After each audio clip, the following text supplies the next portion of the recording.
it was Tony. Oh, I'm sorry, I interrupted you. What are we talking about? I was just telling you I killed exactly 52 people since the last time I saw you. Oh yes, 1 a week. How did you do it? Any way I can think of. Ever electrocuted them in their baths, trapped them in the garage and gassed them, pushed them off the cliff or through a window. Anyway, I think of shoot, stab, strangle, suffocated. Just according to how you felt? Well, when you write this kind of thing, you learn not to feel anything after a while. Where do you get all your ideas from? Newspaper articles, police files, bad dreams, other writers. You once told me you never write anything that wasn't original. You try being original 52 times a year. Suppose you just dry up and can't think of anything. Well, if it comes to that, I just use my 3 old hats. What do you mean? I have 3 old hats, marked who comes who, what, and why. Wait, which is what? I mean, what's why? Why is murder? You have to have a motive for killing someone. And there are 5 reasons. It's fear, money, jealousy, revenge, and protecting those who you love. Sounds rather like you sorted the week's washing. Well, about like that, but better paid. It's like writing for a book that hasn't been published or a play that hasn't been produced. It's time for your glass, Max. I'm all right, thank you. I can hardly believe it when I heard your voice. For a moment I thought you were phoning from New York. Yeah, for a moment I thought I was shouting louder than usual. Funny enough, I was just around the corner. It was all right for me to come over, wasn't it? Yes, of course. And that was Tony who answered, right? It was. Oh. I do hope he's not going to be too late. Oh, the poor darling. He always gets caught up when we're going to the theatre. So, you're not having a holiday this time? No, I'm only here to write for a short film, TV thing, and after a while I think I've got to go right back to that book I've been promising myself to finish. Another crime story? Crime, that's my motive. It's my stock in trade. All I write, really. Let's have a look at this article, yeah? Oh yeah, Tony's in it, did you hear? Yes, sorry about that. Got a bit newsy. Whereabouts is he? Ah, yes. There we are. No, I'm a bit jealous of your husband, to be honest. Anyway, like I was saying, it's my stock in trade. But I was thinking of another story when I was coming on all the way over here on the plane. A pair of twins. Identical. One from Paris and the other from New York. And they both decided to... Max, before Tony comes, I ought to explain something. Yes? I didn't tell him anything about us. Oh. Yeah, you see, when you phoned, I just explained you were a television writer I met when he was in America. Yeah, that's partly true. And I met you again just before you went back to New York. And you promised to look us up if you ever came back. I see. Max, I know you think it sounds silly, but once you get to know Tony, you'll understand why. Margot, I've got to ask. Things are okay between you and Tony. Oh, they couldn't be better. I don't want to keep them that way. I'm glad to hear that. It's just, I've still got to get used to the idea of that. There's something else, Max. Oh. I wasn't going to say anything, but Well, come on, let's have it. well, do you remember those letters you wrote me? Well, of course. After I read them, I burnt them. I thought it best. All except one. You probably know the one I mean. Of course. I shouldn't have written that one. I know, but I loved it just the same. I used to carry it around with me wherever I went. Until one day, Tony and I were going to go see some friends in the country, and while we were waiting on the platform, I noticed my handbag was missing, and the letter was inside. Sorry to hear that. Where? When? It's Where? Victoria. Victoria Station, and I recovered the handbag about 2 weeks later from lost and found, but the letter was still missing. And then, after a while, I received this note. It told me what I had to do to get the letter back. What did it say? It said I would draw £50 from the bank in £5 notes and exchange them for used £1 notes. It also said if I told anyone or the police, they should have letter to my husband. So if I see these notes.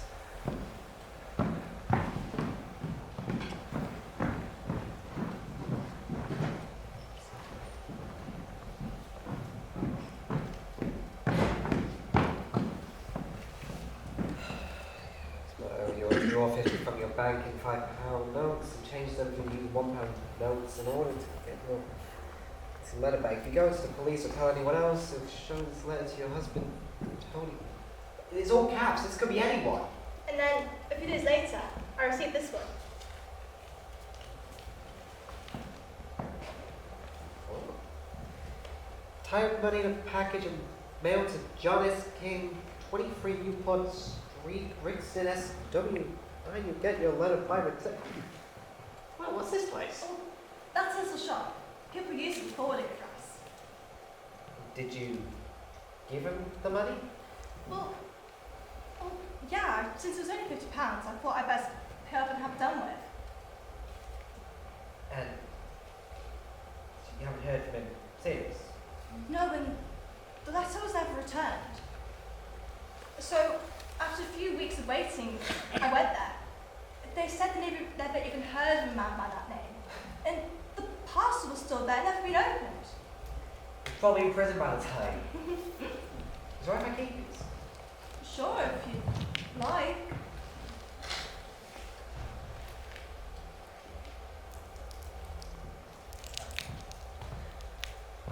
Okay. You see this photo, by the way? Sorry, yeah, no, I have not. See how stupid he looks? Oh, yeah. But, speaking of, you haven't told Tony about it. Well, no, I didn't tell anyone. I just don't understand why the man didn't collect the money. Well, like I said, he could have been in prison by the time. But, well, if you do hear from him, let me know. I'll be sure he doesn't write it. Well, I'm sure he won't read. No. Let me get that right. That whiskey actually got to me. I'll be sure that he won't be able to write, let alone read. But is this why Tommy's not writing to you? Yes, I imagine that every letter you wrote me would be opened and read by someone. Why didn't you tell me? Well, you couldn't have done anything. You would have told me to tell Tony and the police. I just didn't know what else to do. Well, Margot, you're going to have to tell Tony about us eventually. Oh, no, I couldn't tell him, not now. Why not? Don't you think we'd better if we just... Oh, please, Max, I know Tony. You don't. That's the thing. Even the thought of meeting him is making me, shall we say, uncomfortable. Oh, you'll get on fine. He's changed a lot in this past year. In fact, it was exactly a year ago that it happened. What? Tony suddenly grew up. He suddenly changed from a rather selfish person into a perfectly reasonable grown-up. Do you remember that night? The night I came to say goodbye? Of course, he went to go play the tennis tournaments. He did, but he came back.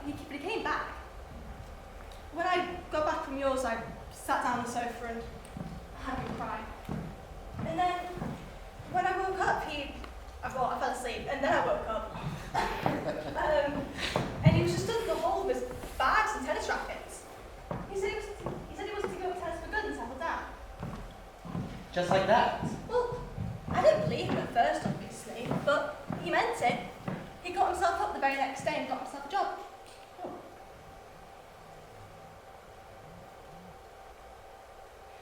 What were we doing exactly a year ago?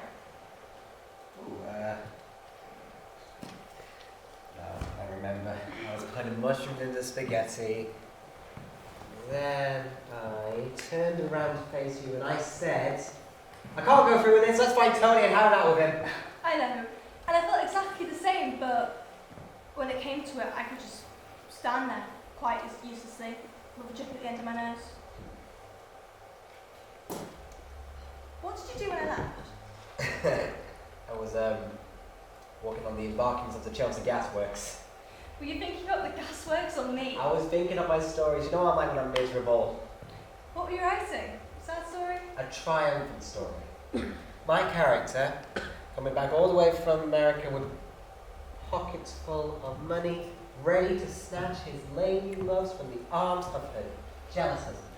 Only to find that husband and wife were very happy, thank you. And he's glad to know it. Max.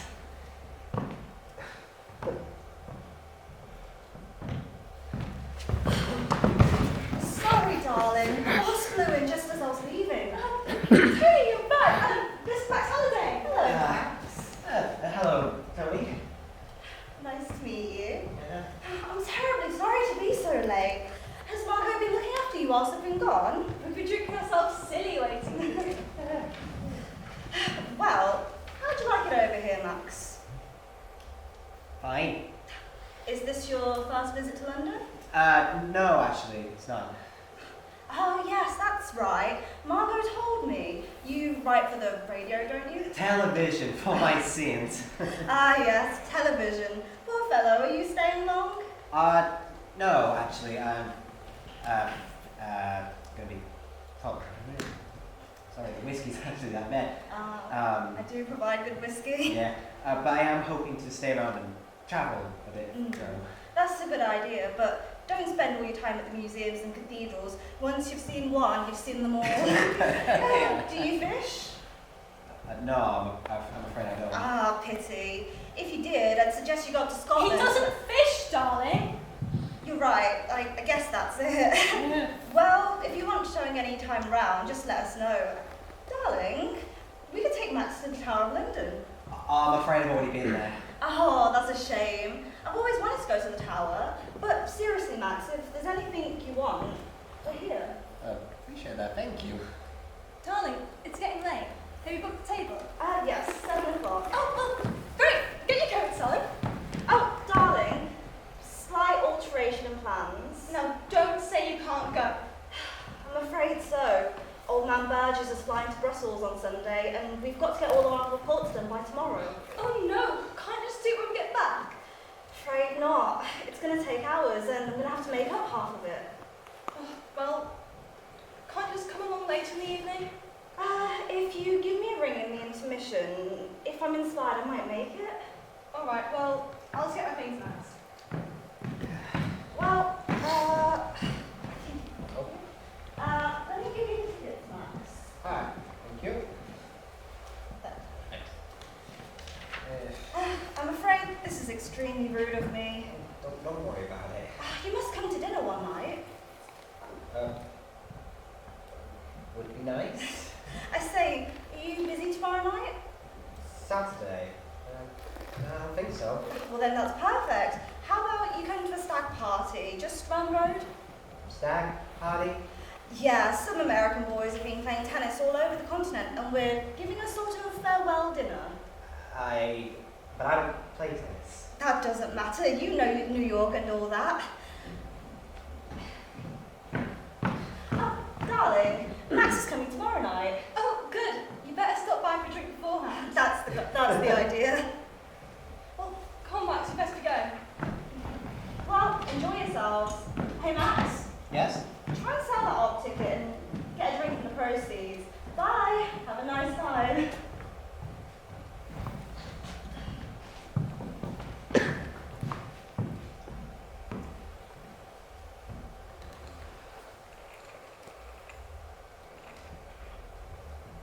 Hello?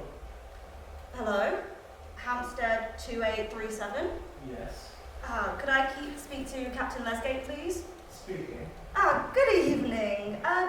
You don't know me. My name's Fisher. I understand you have a car for sale. An American car? That's right. I saw it in your garage. How much are you asking? 1100. 1100? I see. It certainly looks like the job, but I don't like the price much. I didn't like it, but I bought it. Now, when can we meet? How about tomorrow afternoon? I don't think I can manage that. No, I can't. And I'm going to Liverpool on Sunday. I was rather hoping, I suppose you couldn't come round to my home spot tonight? Where is it? Maida Vale. I'd call you, only I've twisted my leg rather badly. I'm so sorry. What's your address? It's 61A Charrington Gardens. Harrington. No, Charrington. Charrington. Yes, that's right. If you turn left on the underground, it's about a 2 minutes walk. I'll be there in an hour. An hour? That's extremely good of you. By the way, will you be bringing the car? I'm afraid I won't be bringing it tonight because... Oh, that doesn't matter. By the way, perhaps you could bring the registration book and papers? Of course. I don't see why we shouldn't settle things here and now, provided you drop the price sufficiently. Huh. I'm afraid that's out of the question. Well, we'll see what a couple of drinks can do. Well, goodbye. Goodbye. Captain Lesgate.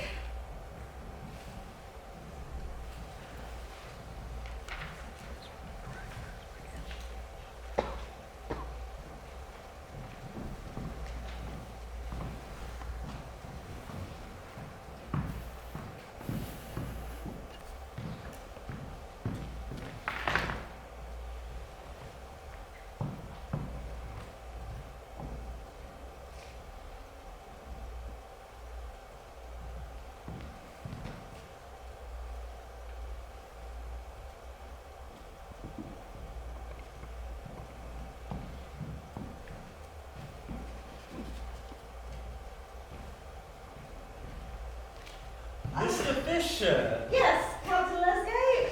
Do come in. This is very good of you. Have any difficulty finding your way here? Not at all. Do, sit down. Thank you. Now, how about a drink? I can't help thinking, but I think I've seen you somewhere before. Funny you should say that. The moment I opened the door, I just... Wait a minute. Lesgate? You're not Lesgate. Swan. C.J. Swan. Or was it C.A.? It's C.A. Swan. You've got better memory than I have. Weren't you at Cambridge? Yes. God, that must have been 20 years ago. You wouldn't remember me. I came in with you last year. I think I met you somewhere after Cambridge. Well, I think this calls for a special drink. I was planning to palm you off with an incoherent, indifferent port, but let's see what we have here. Now, how about this? Perfect.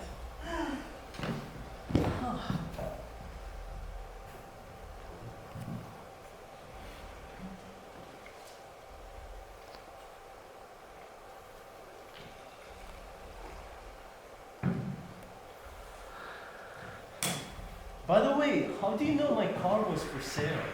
Your garage told me. Thank you. That's odd. I don't remember mentioning it to them. I was stopping by for a refill. I told them I was looking for an American car and they gave me your phone number. I say, it is for sale, isn't it? Well, of course. Well, that's good.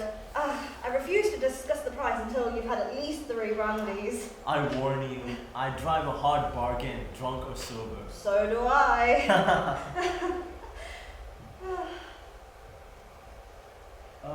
You know, I think I must have seen you since we left game. Yeah, ever been to Wimbledon? Wimbledon, that's right. Wendis. Tony Wendis. Well, you're not Fisher. Well, what's all this about Lesgate? What's all? Do you like a cigar? No, I only smoke pipe. That's one habit you've changed. I remember back at college, you always used to smoke rather expensive cigars.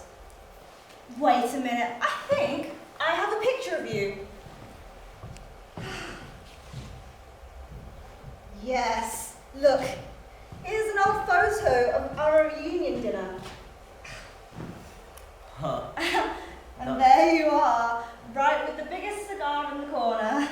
that was the first and last reunion dinner I ever been.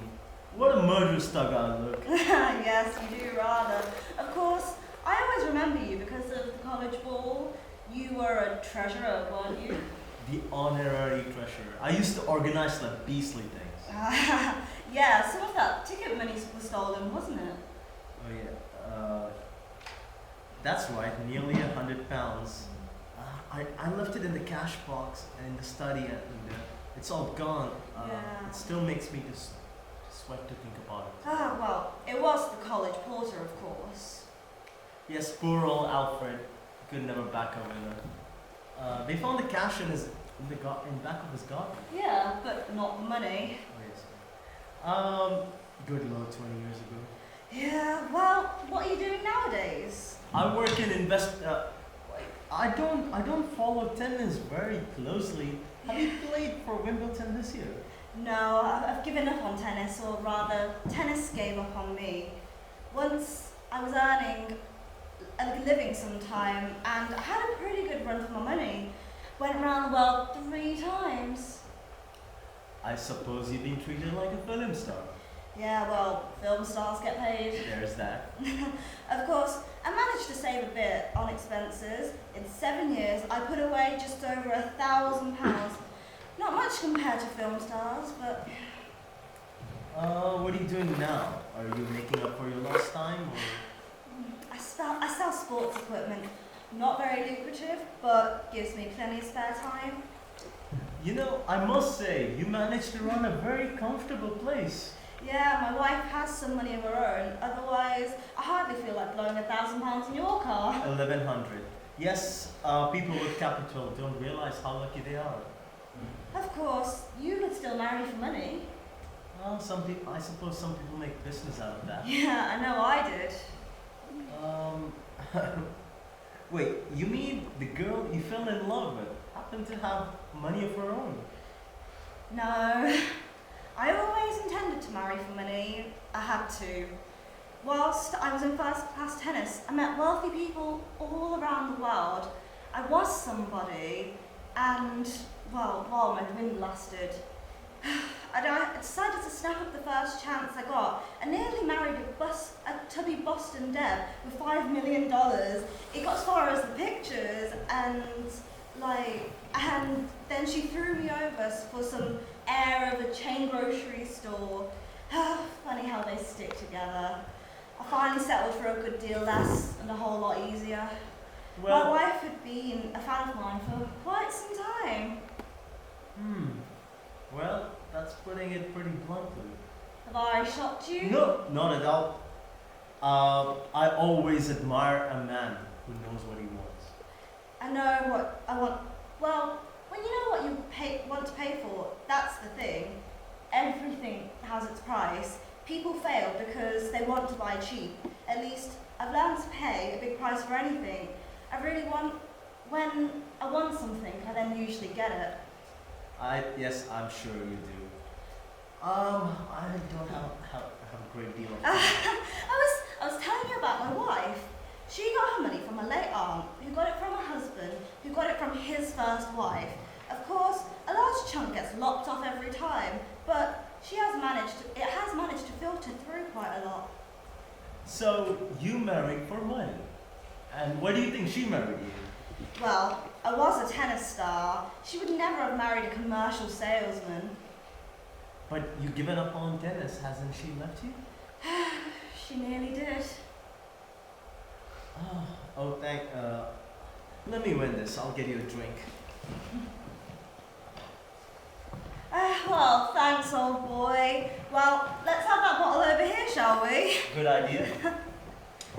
Well, would you like to hear about it? Hear what? Well, how my wife almost left me. You're the host. It's your privilege. Well, to be frank, I think you might help. Just a man of advice, you know? I'm at your service. Well, after we married, I played in various tennis championships and Margot tagged along. I think she found it all a bit much. Hospitality outside of this country can be quite exhausting. In the end, we compromised. I went alone to America for the court season and returned after World Championships. Soon I realised a lot had changed whilst I was gone. For one thing, she wasn't in love with me anymore. There were phone calls that would end abruptly when I entered the room, and there was a school friend of hers that she'd go and visit all the time. And then one day we had a row. I wanted to play, but she didn't want me to go. I was in the bedroom and the phone rang.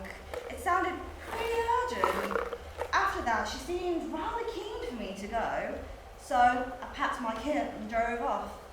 I parked the car about 2 streets away and I waited. 10 minutes later, she came out and she took a taxi. I took another. Her old school friend lived in a studio in Chelsea. I could see them through their bedroom window. He cooked spaghetti for her. They didn't say much, but they were very natural together. Funny how you can tell when people are in love. Then I started to walk. I began to wonder what would happen if she'd left me. I'd have to find some way of earning up my own living to begin with. And then, soon, I realised how much I depended on her.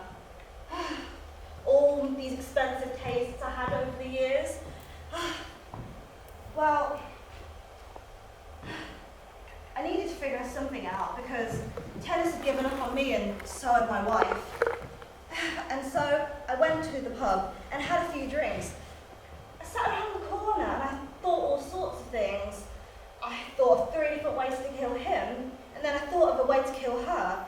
That seemed far more of a sensible idea. And just as I was working out how to do it, I suddenly saw something which completely changed my mind. I didn't go to that tournament after all. When I got back, she was sitting exactly where you are now. I told her I decided to give up tennis and look after her instead. Well? Well, as things turned out, I didn't need to be worked up so much after all. Apparently that spaghetti evening had been some sort of farewell. That boyfriend of hers had been called back to New York. An American? Yeah, an American. There were long letters from here to there. They usually arrived on Thursdays. She burnt all of them, except one. That one she used to transfer from handbag to handbag. It was always with her. That letter became a sort of obsession of hers. Well, I had to find out what it was, and finally I did. The letter became a very interesting read. So you mean you stole it? Yes, I even wrote 2 anonymous notes trying to sell it back. Why? Well, I was hoping she'd make her come and then tell me all about him, but it didn't. And so I kept the letter. I'm sorry, why are you telling me all this? Well, because you're the only one I can trust.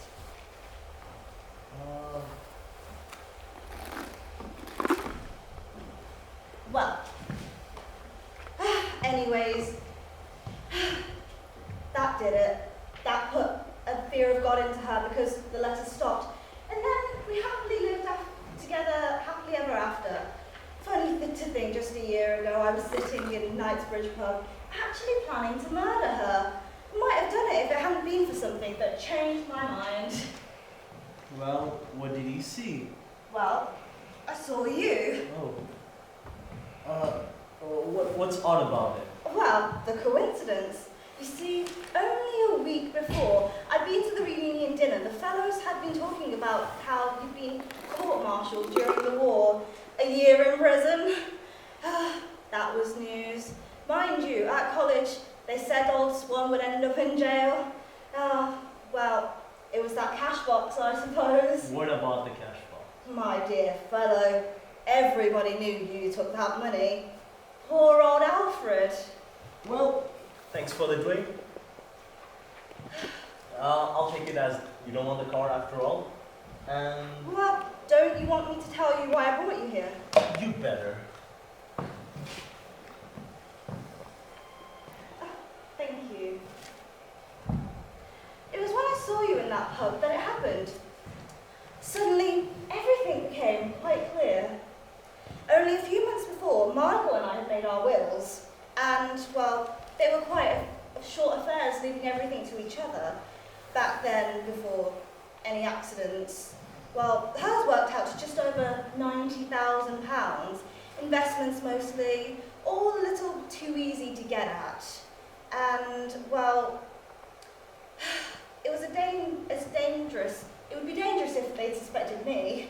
So I needed a good alibi, and that's when I saw you. I often wondered what happened to people like you who came out of prison. Well, like, do you get jobs? Suppose you never really had that many friends. I was curious, so I followed you. I followed you home that night, and would you mind passing me a glass? Thank you. Thank you so much. Well, I've been following you ever since. Why? Well, of course, that's quite clear. I was hoping that sooner or later I might catch you at something that might be able to Blackmail me. influence you. After a few weeks, I got to know your routine, which made it a whole lot easier. Rather a dull work. Well, to begin with, yes it was. But you know how it is. You come and take up a hobby, and the more you know it, you're fascinated. You become very interesting. In fact, there were times I felt that you almost belonged to me. This must be fascinating, right? Yeah, you always went dog racing on Mondays and Thursdays. I even took it up myself, just to be near you. You've even changed your names to Adams. I got bored with Swan. What's wrong in that? No, nothing at all. And you used to go to a little private club in Soho. It had an odd name, the Kettle of Fish, yeah. That place closed down quite recently. I believe someone was caught taking drugs in it. I just went there to eat and I don't know anything about it. There's no crime in that. None whatsoever. In fact, there was really nothing illegal about you. I really got discouraged from it, and then one day you disappeared from your lodgings. So I called your landlady. I said, Mr. Adams owed me £5. Apparently that was nothing. Mr. Adams owed her over 6 weeks' worth of rent and her best lodger £55. And Mr. Adams had always been such a lovely gentleman. That's what seemed to upset her the most. Yeah, that's what seems to upset the most after all. I say, old boy, if you want another drink, do you mind putting on these gloves?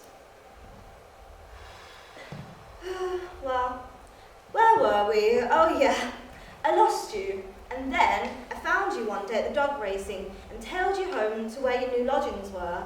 There, Mr. Adams became Mr. Wilson, and Mr. Wilson left that place in July, owing 15 weeks' worth of rent. And you were rather somewhat richer, with a brief encounter with a Miss Wallace. You used to go out with Miss Wallace on Wednesdays and Thursdays. She certainly was in love with you, wasn't she? I suppose she thought you were growing that beard for her. Poor Mrs. Wallace. Oh, this is all interesting. Go on. July, August, September. Apartment 217 Carlisle Court. Occupant and Mrs. Van Dorn. Her late husband had left her 2 hotels and a large apartment suite, furnished. What a base to operate from, Captain Lesgate. The only trouble is, she does rather enjoy being courted, and she is an expensive woman. Perhaps that's why you've been trying to sell her car for over a month. Mrs. Van Dorn told me to sell it for her. I know. I called her just before you got here. She only wanted 800. Where is the nearest police station? It's opposite the church, about a 2-minute walk. I suppose I take a walk down there. And what would you tell them? Everything! Everything. All about Mr. Adams and Mr. Wilson. I shall simply tell them that you're blackmailing me into Murdering your wife. Oh, I almost wish you would. forgetting something. Am I? You told me a few things tonight. And what of it? Suppose suppose that you followed them to some apartment in Chelsea and you saw them cooking spaghetti and all those rubbish. Doesn't it ring a bell? It certainly would. They'd assume you followed her yourself. Me? Why should I? Why should I steal her handbag? Why should I write her all those blackmail notes? Can you prove that you didn't? I certainly can't. You can't prove that I did. That ought to puzzle them. What will you say? Well, I shall say that you came here tonight, half drunk, tried to borrow money on the strength that we were at college together. When I refused, you said something about a letter referring to my wife. As far as I can make it out, you were offering to sell it me. I gave you what money I had, and I gave you that letter. It has your fingerprint on it, don't you remember? And then, you said if I went to the police, you'd tell some crazy story about me wanting to murder my wife. But before we go any further, old boy, do consider the inconvenience. You see, I'm quite well known, and there would be pictures of you sooner or later, and then a deputation of lodgers would come right to testify against your character, and someone's almost certainly to have seen you with Miss Wallace. You were always careful not to be seen around her, I noticed. You usually met out in out-of-the-way places where no one would recognise you, like that little tea shop in Pimlico. Listen, that was her idea, not mine. Yes, it was a bit crummy, wasn't it? Hardly a place to take Mrs. Van Dorn.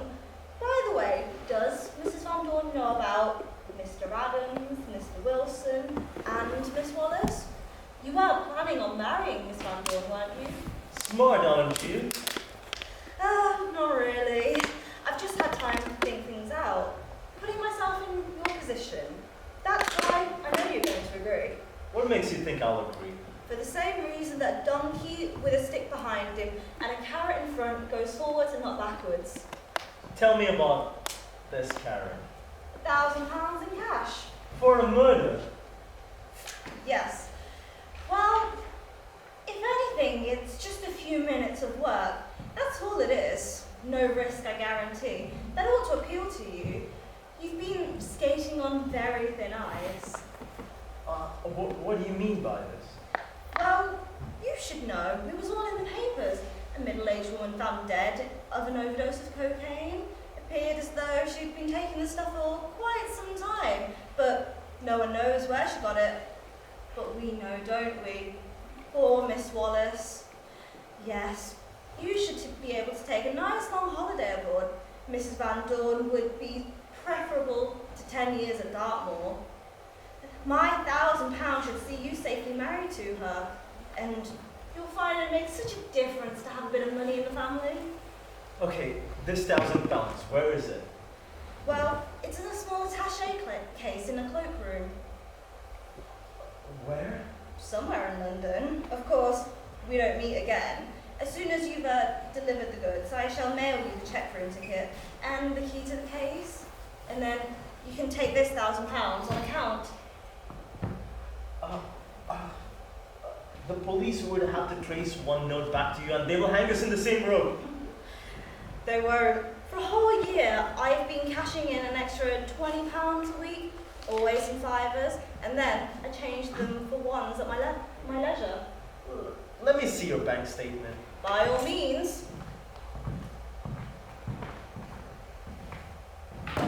Don't touch them. Go back a page.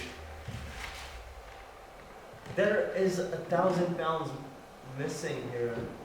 Well, I go dog racing twice a week. Well, and like you, I always bet on the tote. Are you satisfied? Yeah. When would this take place? Tomorrow night. Tomorrow? I have to think this through. Well, it's got to be tomorrow. I've planned it this way. When? Where? It's where you're standing right now, in fact. It'll be tomorrow evening. Halliday. American boyfriend of hers, will go out with me on a stag night to a party just down the road. And she'll stay here. She'll go to bed early and listen to the Saturday night theatre on the radio. She always does that when I'm out. At exactly 23 minutes to 11, you will enter the house by the street door. You'll find the key to this door underneath the carpet on that map there. That carpet? That one. And then you go straight to the window and you hide behind the blinds. Okay? At exactly 20 minutes to 11, I shall go on the telephone and call my boss. I shall dial the wrong number. This number. That's what I shall do.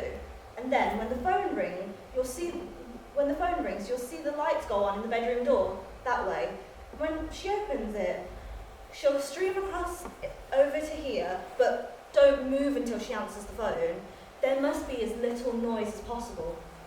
Now, when you've finished, you pick up the phone and you give me a soft whistle. Then hang up. Don't speak whatever you do. I shan't say a word, and when I hear that soft whistle, I'll hang up, redial the correct number, and speak to my boss as if nothing happened, and return to the party. What happens then? Go on. Well, you'll find that suitcase over there. It will contain some clothes of mine for the cleaners. Open it and you tip the clothes out onto the floor. Then you fill it up with a cigarette box and some nice cups, okay? But don't close the locks. And then after that, you've got to leave it behind the couch. As if I'm not in a hurry? Yeah. You've got to go the same way in. Like, you've got to leave the exact same way as you came in. But the most important thing is that you've got to return the key exactly where you found it. Under the map, exactly. Okay? So exactly what would have supposed to be happen? Well, they're going to assume that you came in by the window. Well, you thought the apartment was empty and you took the suitcase and you went to work. Well, my wife heard something and she switched on her light. You saw the light go on and you hid behind the blinds. Then she came in and you attacked her before she could scream. You realised you actually killed her, you panicked, and then you ran, leaving the loot behind. Just a minute. I'm supposed to be entered by the windows. What if they have been locked? It wouldn't matter. You see, she often takes a walk around the garden before she goes to bed, and she usually forgets to lock up by the end of it. That's what I shall tell the police. But what if she says... She's not going to say anything, is she? Is there any reason why I shouldn't leave by the garden? Well, you'd have to climb an iron gate, and if anyone sees you, you might be followed. Alright, I leave the flat, put the key back on the carpet, and go by the street door. Suppose the street door is locked. How would I get here in the first place? Well, the street door is never locked. When will he get back? About 12. I shall bring Halliday in for a nightcap, so we shall find it together. And then we would be together from ever since we left, and there is my alibi. You've forgotten something. What? That guy, Halliday. How do you get, when you get into the apartment? Well, I shall let us in myself. But he's going to see you take the key out of the carpet, and that will give the whole show away. Well, no, my key won't be under the carpet, it'll be hers. I shall take it from her handbag and hide it just before I leave the flat. She's not going out, so she won't miss it. And when I return to Halliday, I'll use my own key to open the door. And then when he's searching in the garden or something, I'll just return her key back into her bag before the police arrive. How many keys do you have for that door? Just hers and mine.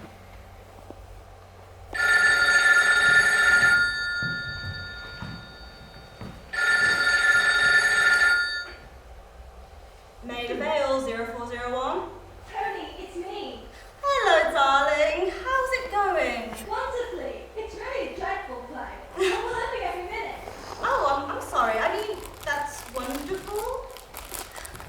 How are you?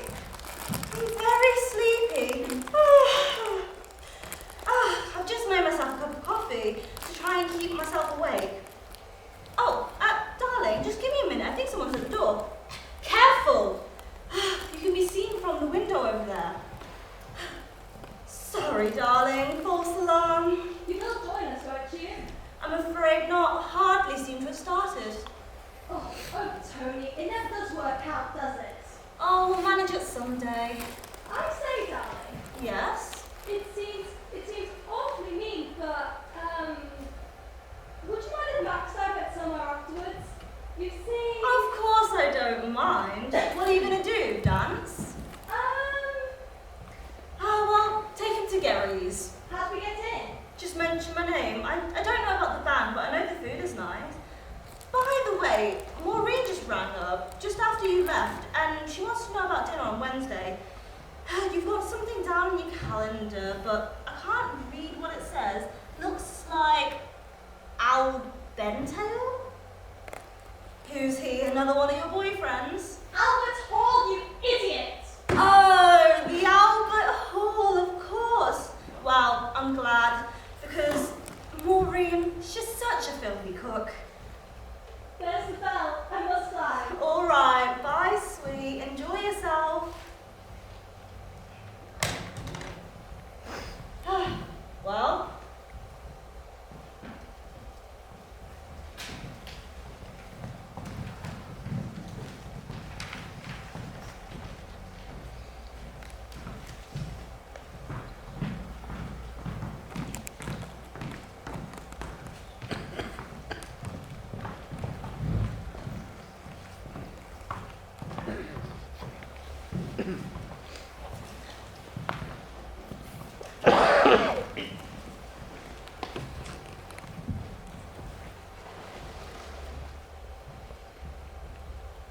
and after that, he lost concentration and didn't win another game. Where's the picture of Maharaja? It's somewhere amongst those loose ones. Darling, when are you going to finish pasting those clippings? Oh, I shall find the time one of these days. Oh, here we are. There's the picture of Maharaja. Oh, isn't he dreamy? He had 4 Rolls Royces and enough jewellery to sink a battleship, but all he really wanted was to play at Wimbledon. The poor darling was so short-sighted he could hardly see end of his ball, end of his racket, let alone the ball. Probably write a story about all this. Oh, why don't you two collaborate? A detective novel with tennis background? Murder on the centre court. You provide me with the perfect alibi. Nothing I like better. How do you write a detective story? You forget the detective and concentrate on the crime. Imagine you're stealing something or gonna murder somebody. Is that what you do? Interesting. Do you really believe in the perfect murder? Oh, absolutely. On paper. But I don't think I could be able to carry that. Why not? Well, fiction and non-fiction at this point. It's like in real life, the author plans out the murder, but it can't actually work. Well, I think we'd better drink up, Max. Yes, sir. Are you doing anything tomorrow? I don't think so, no. Well, how about we all drive down to Windsor for lunch? Oh, that's a great idea. Come along early. At least not too early. We might be nursing a hangover. Say 11. Yeah, that'll do just fine. By the way, darling, did I lend you my latchkey? I can't seem to find it anywhere. It might be in my handbag. I'll just have a look. Well, it's raining pretty hard. I think I could lend you my old raincoat, if that's any good. No, this is fine. It's not far, is it? No, just around the corner. I've only got mine with me. Are you sure yours is in your handbag? Yeah, I've looked over there. Could you lend me yours? Oh, that's a bit awkward. Why? I may want to go out. Tonight? Yeah, I might go to cinema or something. But aren't you going to listen to the radio? Saturday night theatre? No, it's a thriller. I hate watching thrillers when I'm alone. I see. Besides, I'll be back before you so I can let you in. Well, we won't be back till after midnight. You might be asleep by then.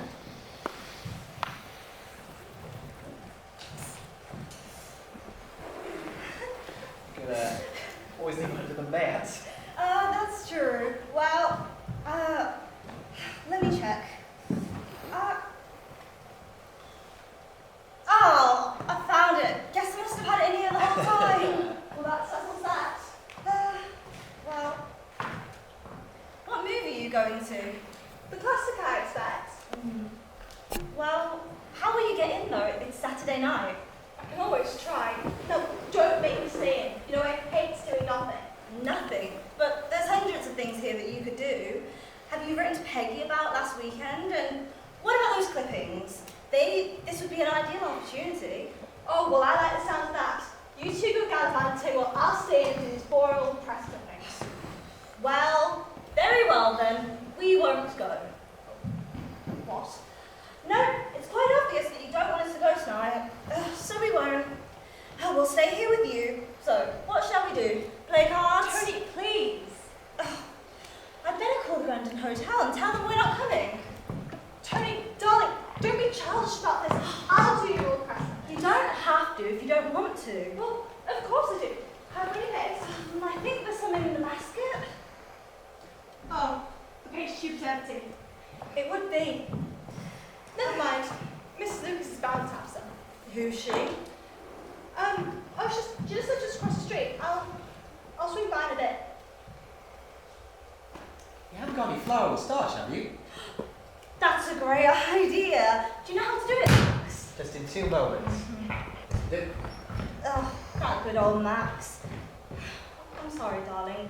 Was I unreasonable? No, it's fine. I'll tell you what. I'll do these press clippings tonight, and you can put up that shelf in the kitchen, as you promised. Yes. First thing tomorrow. Where's the flour? I'll show you. It's just there. Oh. Didn't see that. Yeah, it's in the back of the cupboard. My apologies. Alright. Just make sure to mix it in with this. It looks vile. Oh, you get used to it, don't worry. Trust me, I've seen worse. In the stories written. I mean, Fair enough. they're not badly written, but you know, I'm very What sorry. excellent stories, Max. Don't be so critical. Right, we're done. It looks like Boucher's was saying about the sharks. It starts to get a little bit thick. Just add some water and keep stirring. Well, keep the fire going for us, darling. I will. Oh, and it is just possible that Old Man Burgess will call tonight. If he does, tell him that I'm at the Grandin Hotel. It may be rather important. What's the number? It's in the book.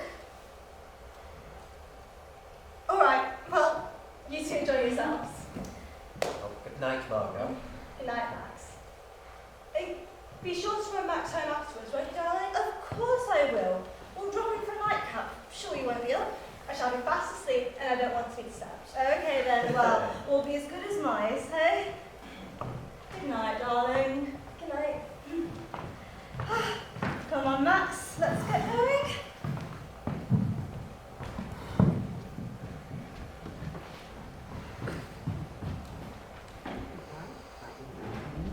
And Dr. Sparling by James Thomas.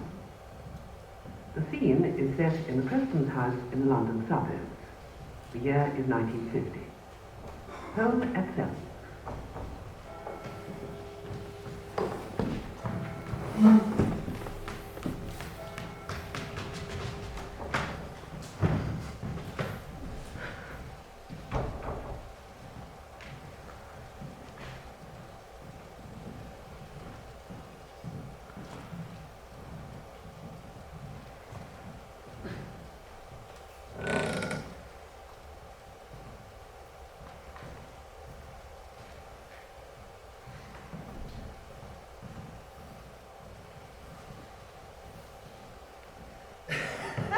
It was just like one of those episodes where they tried to copy out the perfect murder. Oh, I say, and it worked. Well, no, besides, you needed 25 apple seeds, enough to poison with cyanide. Oh. Oh, stupid thing is stuck. Is everything okay? Yeah, it's just, I misread it. Well, Max, I need to go and telephone my boss. Oh. I just remembered something that he needs to know before tomorrow. But you must tell Benjamin over there about that French murderer story. He has a strong opinion against those Frenchmen. No. Okay.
I assume.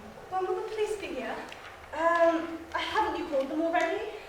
No, you distinctly told me not to speak to anyone until you got here. Can you get the phone now? Yes, just in a minute. I'll get dressed. Why? They'll want to see me. They're not going to see you. But they're bound to ask me questions. They can wait until tomorrow. I'll tell them what they need to know. Alright, well, I'll just go to bed then.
Wendis?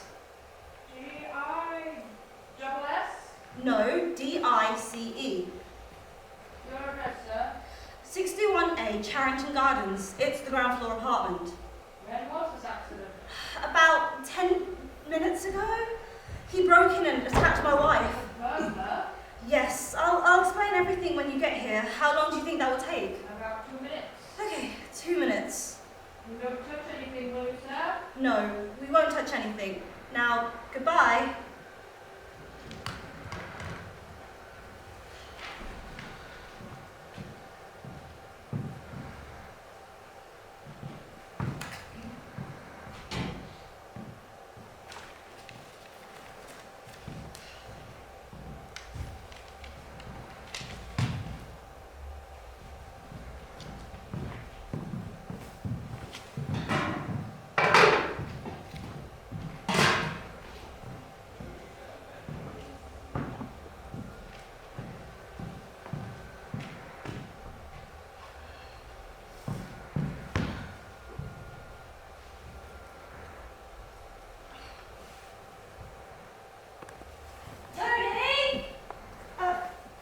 Yes, darling.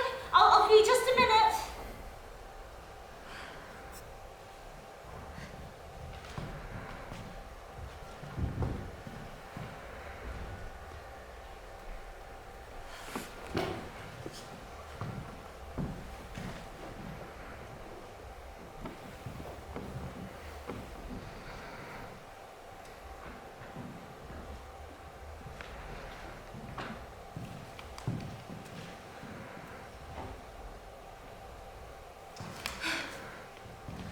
I'm coming, darling.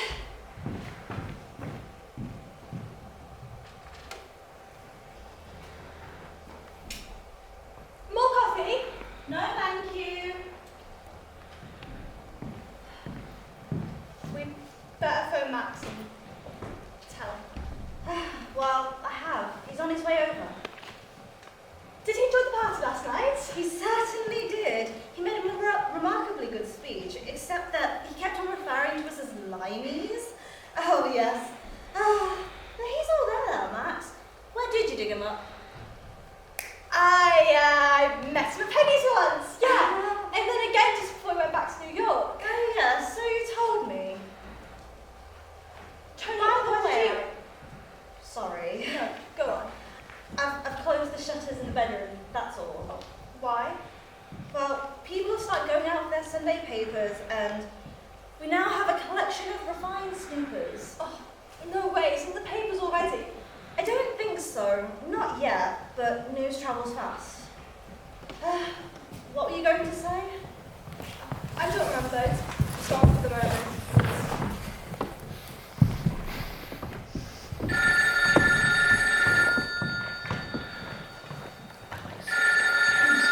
Hello? Mrs. Wendis, please. This is Mr. Wendis. Good morning, sir. I want to see that news service. Might I see Mrs. Wendis for a few minutes? I'm afraid my wife can't see anyone right now, not for a day or two. She hurt in any way? No, she's alright. Okay, I just want one or two photographs. No, I'm afraid. But surely. I'm sorry, goodbye. Who was that? Just a reporter. They wanted to take a photograph of you. I suppose Sharp has lots of that. Not for long. As soon as the inquest's over, they'll forget all about it. And so will you. When will it be? The inquest? Tomorrow or Monday, I assume. What will happen? Well, it's nothing to worry about. In fact, the coroner will probably congratulate you for putting up such a good fight. For killing a man! Now, don't start getting them ideas in your head. It was him or you. As the police surgeon said, it was lucky those scissors were on your desk. Why were the police so long last night? I don't know. I didn't notice. I was quite fast asleep in the end. I know you did. Cars seem to be coming and going all night. Well, I only saw the sergeant. He seemed like a nice chap and had it all under control. At one point, I thought they must be turning all the furniture around. Well, they haven't made that much of a mess. In fact, they've emptied the waste paper basket. It was thoughtful of them. At one point, they kept flashing a light through the bedroom door. Ah, taking photographs, probably. At one point, I couldn't stand it any longer and I came here You came in here.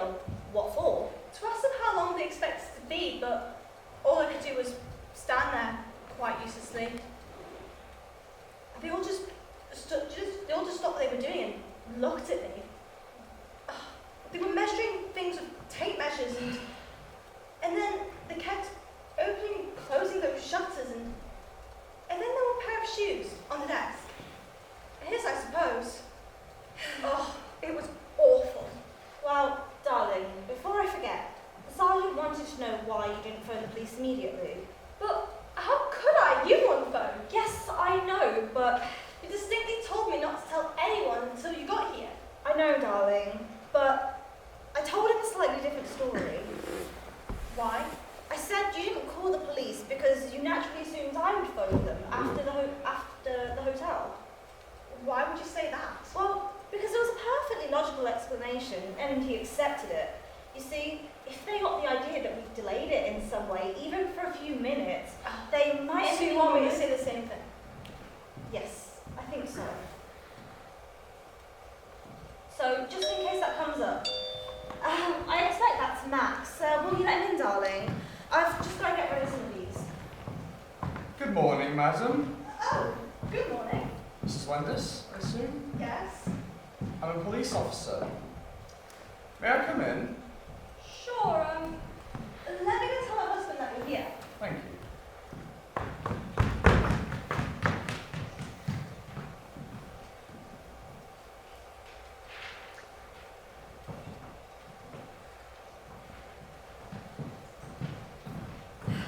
Well, good morning. Good morning, sir. I'm Chief Inspector Hubbard. I'm in charge of the Criminal Investigations Division. I think I gave your sergeant all the necessary information. Yes, I've seen his report, though there are some things that I would like to get firsthand. Well, go on then. Yeah. Shall I take a look around? Yes, of course.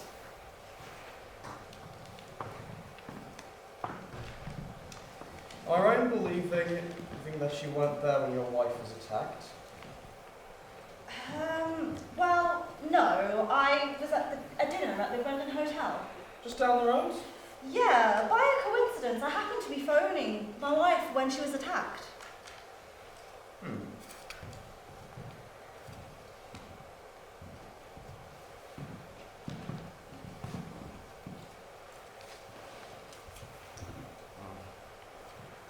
Do you have any idea who it might have been?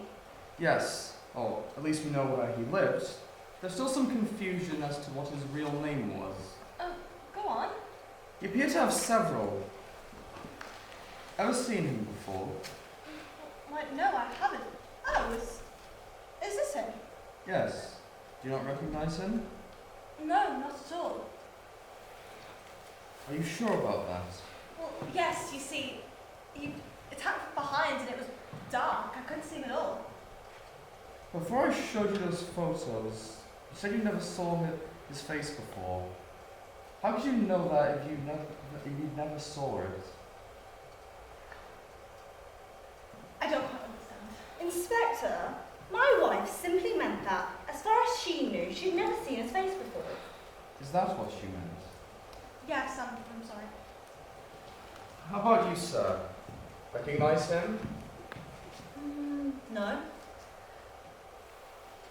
No. Not at least. Yes. It's very much like someone I went to college with. The mustache makes quite a difference. What was his name? God, now you're asking. It's been over 10 many years. Was it Lesgate? No. Wilson? No. Swan? No. Swan. Swan, yes, that's it. Look. Here's an old photograph of him at a reunion dinner. We went to the same college together. And look, there he is. Unbelievable. Have you met him since then? No, not at least. Come to think of it, I did see him quite recently, but I never spoke to him. When was that? About 6 months ago. It was at a railway station, Waterloo, I think. I remember noticing how much he had changed. Had he a moustache then? No? Mrs. Wenders, could you show me exactly what happened last night? Tony, do I have to? I'm afraid so, darling. Well, I was in bed when the phone rang, so I got up and came in here. Did you switch this light on? No. So I stood here behind the desk and picked up the phone. Are you sure you had your back to the window like that? Yes. But why? Why not? Why go around the desk? Should have picked it up from this side. Yes, well, you see, well, Surely my wife can remember. Just a moment, sir. I'm left-handed, so I put the phone in my right hand so I can write my left. I see. Anyway, and then he it must have come from behind those blinds and he pushed me over the desk and that's when it happened. I distinctly remember feeling for the scissors Where were those scissors usually kept? in that mending basket, but I forgot to put them away after I'd used them. Now, what makes you think it came from behind those blinds? Where else could it have come from? Blinds were drawn, I suppose. They were. Did you draw them yourself? I drew them, Inspector, before I went out. Did you lock the window at the same time? Yes, I did. Are you quite sure about that, sir? Perfectly sure. I always lock up when I draw the blinds. And how do you suppose he got in? Well, we assumed that he broke in. There's no sign of a break-in. Well, No he spider must. damaged.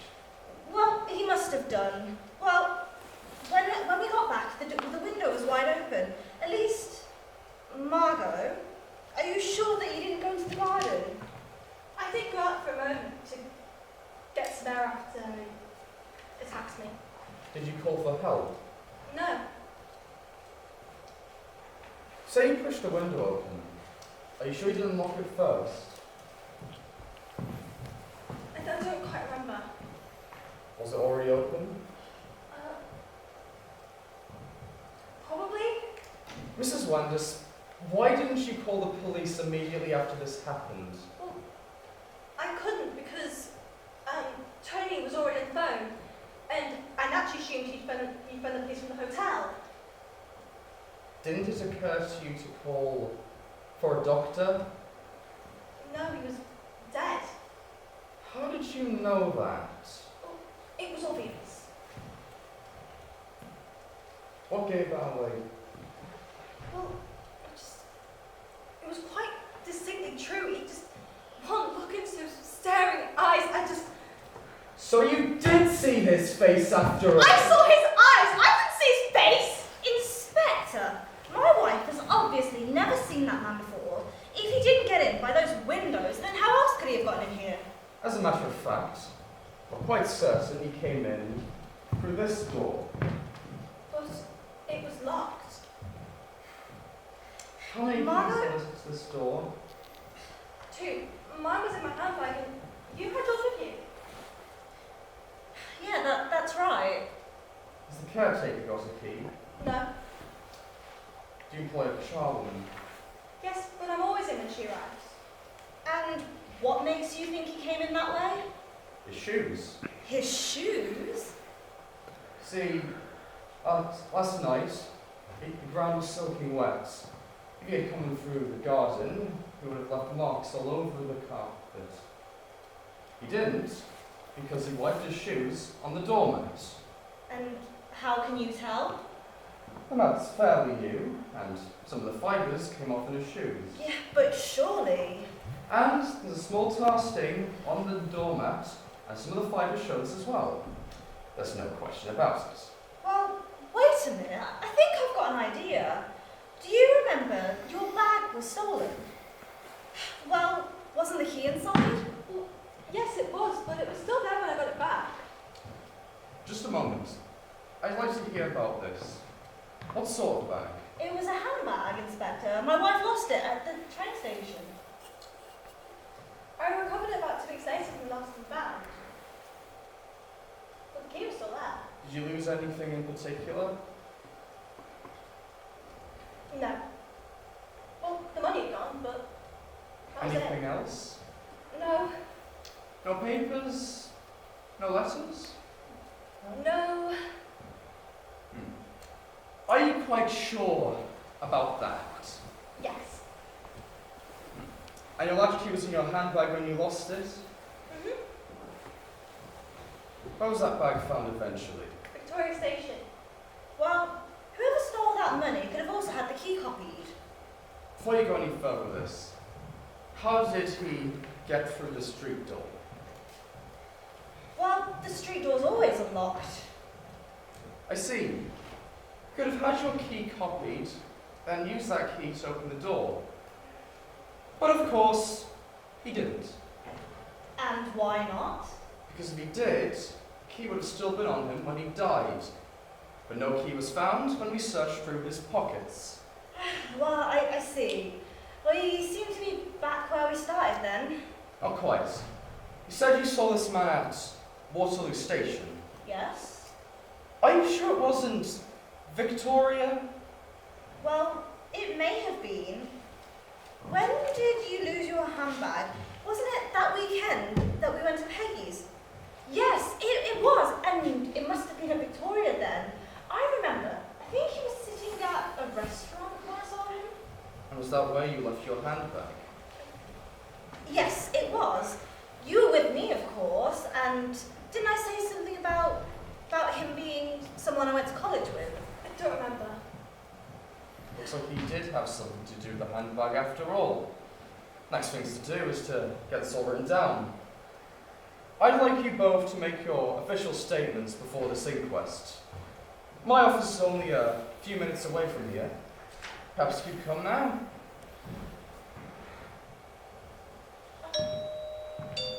Excuse me. Tony. Margot. Max, this is Inspector Cupboard. This is Mr. Halliday, Inspector. He was with me last night. How do you do? Mr. Halliday, as you were with Mr. Wenders last night, perhaps you could help us with something. Do you know exactly what time it was when you phoned the police?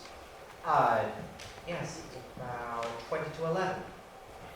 How did you come to notice that? Well, as soon as I thought we were going to leave the party, I checked my watch. Thank you, sir. See, it was when Mrs. Wenders came in here to answer this call that she was attacked. But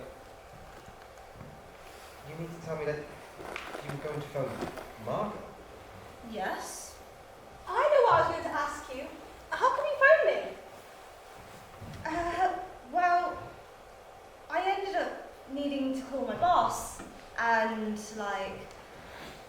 well, I didn't know his number, and the lobby didn't have it, and so I called you. You mean you hauled me out of bed for a phone number? I had to. My boss needed to go to Brussels on Sunday, and it was really urgent. Are you sure there wasn't a telephone directory at the hotel? There was, but he was at home, and his number wasn't in there. So you never called your boss to begin with? No, well, naturally, when all this happened, I immediately forgot. I see. Mr. Halliday, Mr. and Mrs. Wenders are coming to my office today. If you may I have your address? Certainly. I'll go get my coat. I'm staying at the Carfax Hotel. Just write it down here, will you? Telephone number as well. Ever been here before? Yes, just about a year ago. Thank you. Well, Inspector, there's a devil of a crowd outside. Any way you can send them away? They'll come back faster than they go. I was going to suggest that we left by garden. Isn't there a gate by at the far end? Yeah, there is, but it may still be locked. I'll go see.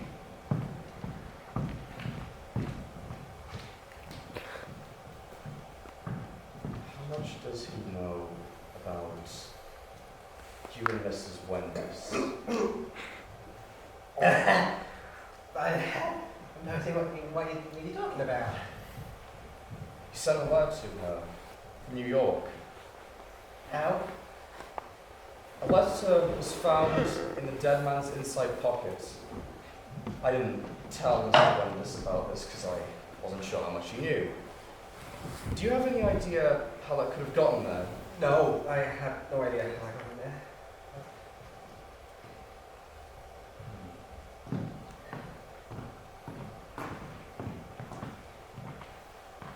Mrs. Wendy's, when you lost your handbag, did you lose a letter as well?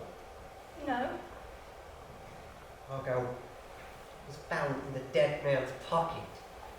You did lose it, didn't you? Yes, but my husband doesn't know about it. I asked you that before, didn't I? Yes. This man was blackmailing you, wasn't he? I don't know. No use, Margot. Tony's got to find out eventually. No, he can't!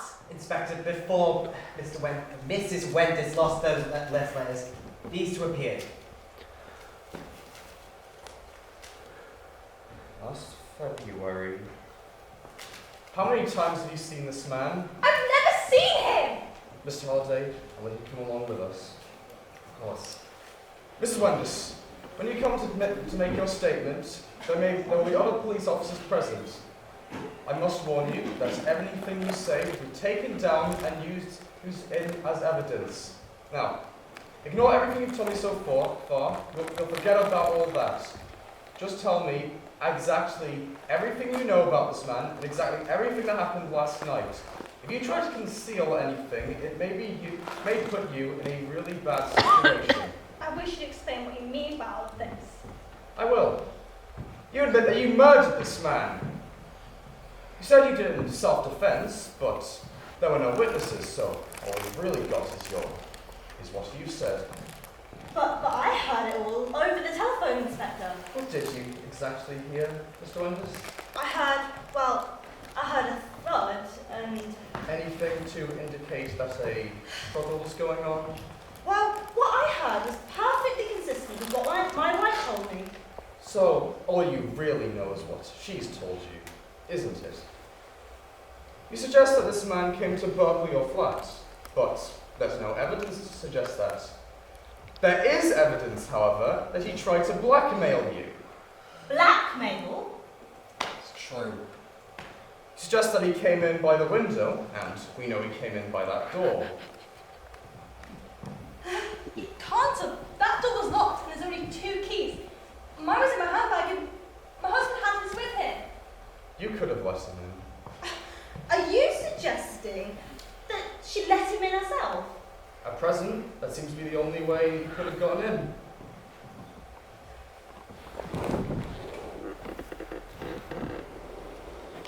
Just can't have.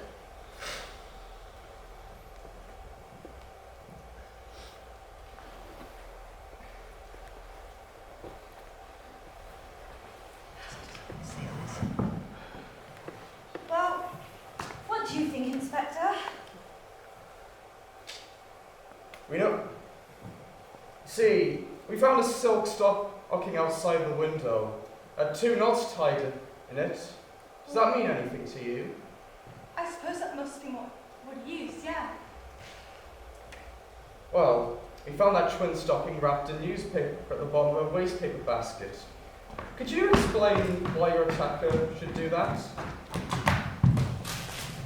That was your stocking, wasn't it? No, of course not. Tony, there are a pair of stockings in here. Well, I know I've heard of the police deliberately placing bait, but I didn't know that they did it in this country. The police were here for hours last night. They could have just done it themselves. Well, of course they did. And I guess they wiped the doormat as well with the boots.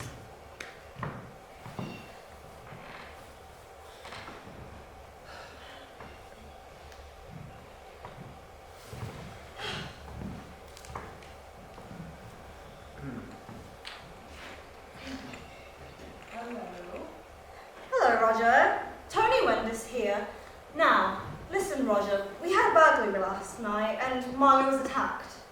Margot? Was she hurt? No, she's alright, but the man was killed.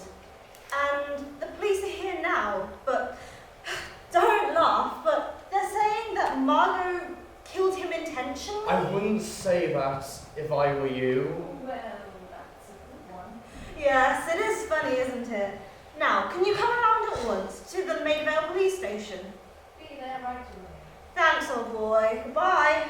Mr. Wendis, I should advise you. Our lawyer will advise us from now on. Thank you.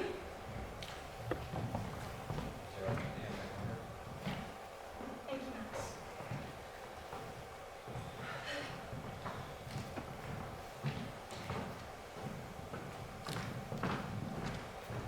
You are coming, sir. But of course, Inspector.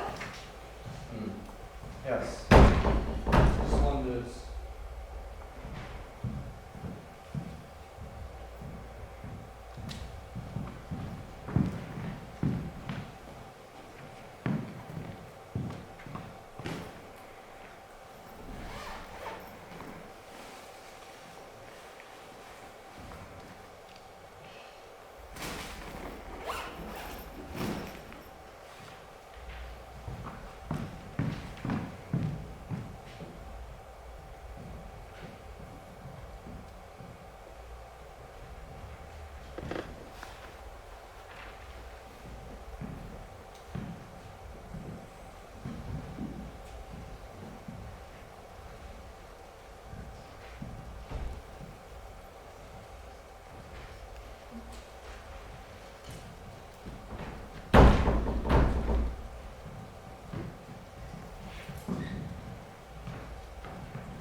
Didn't you, sir?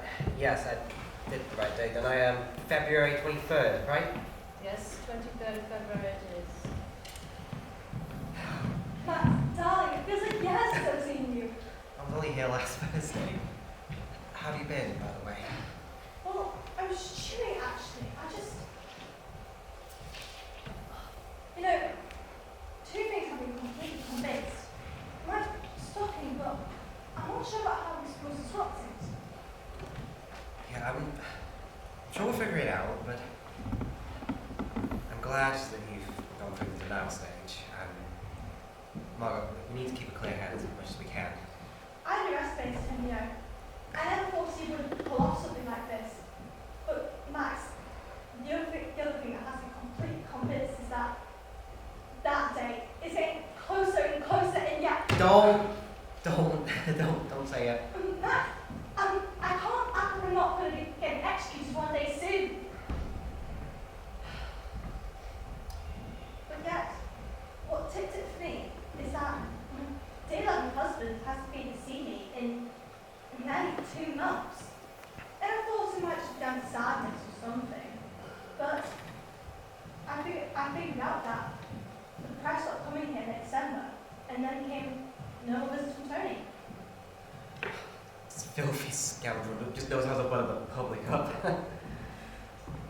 Alright. I can't believe I'm asking this, but when is it? I don't know, but soon. My lawyer has been in touch to say that there's not much hope.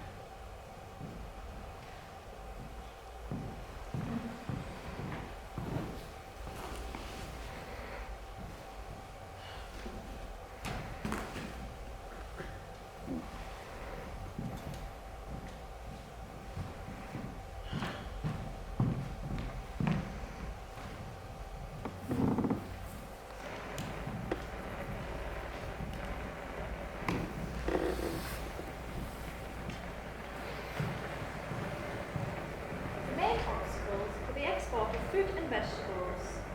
Agreement has been made that the export quotas originally asked for be lowered by 12.5%. The Home Secretary Secretary has written to the lawyers of Mrs. Margot Wentes to say that he has decided that there is not sufficient grounds to justify his recommending a reprieve. At the Old Bailey last November, Mrs. Wentes was found guilty of the murder of Charles Alexander Swan and was sentenced to death. The official forecast is that there will be bright periods and showers in all districts today. Frost is expected tonight again, especially in the south. The time is now 11 minutes past 1 on Sunday the 24th of February, and that is the end of the news.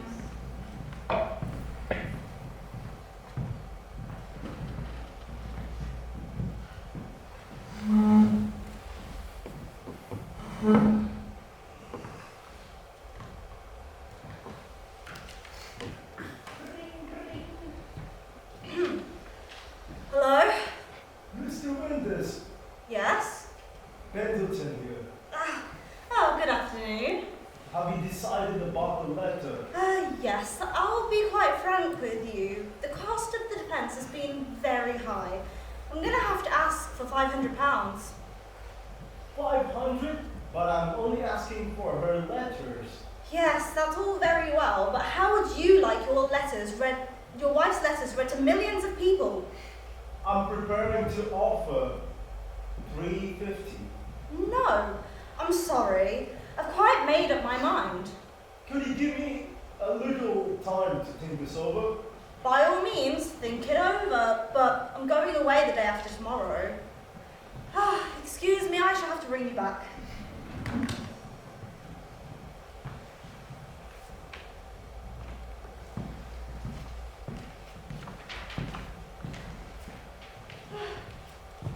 Hello, Max. Of course you can come in. You've been quite the stranger. No good news about Margot, I'm afraid. Do pour yourself a drink, old chap. It is rather chilly in here. I'll switch on the fire. Let's find somewhere for you to sit.